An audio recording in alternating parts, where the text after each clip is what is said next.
La situation politique reste tendue en Guinée-Bissau. L'opposition réclame toujours la démission du gouvernement actuel. C'est en masse dans les rues de la capitale que de milliers de manifestants, tous réunis autour de l'opposition, ont clamé haut et fort le 27 octobre 2017 la démission du gouvernement. Une situation qui vient s'ajouter à l'échec de la médiation d'octobre 2016 menée par le président Alpha Condé de la Guinée.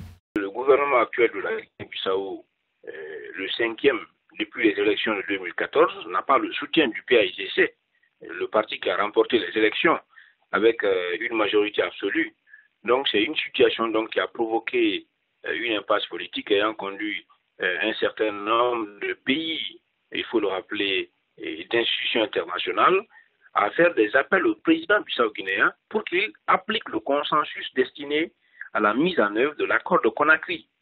Après le limogeage du Premier ministre Domingo Simões Pereira par le président José Mario Vaz en août 2015, les dissensions se sont accentuées au sein de la classe politique.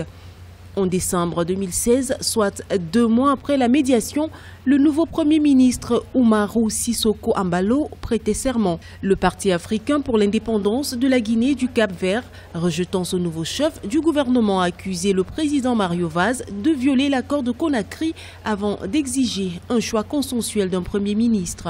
Quand vous voyez le président même de l'Assemblée nationale sortir de ses gonds pour dire que je vais mobiliser la population, j'irai au niveau de la société civile, mobiliser les acteurs, exiger le départ du gouvernement, ça veut dire quelque part un certain malaise qui se fait sentir aujourd'hui non seulement au niveau de la classe politique bissau-guinéenne, mais aussi au niveau de certains groupes de pression comme la société civile et les syndicats. Aujourd'hui, l'opposition est de plus en plus décidée à obtenir gain de cause.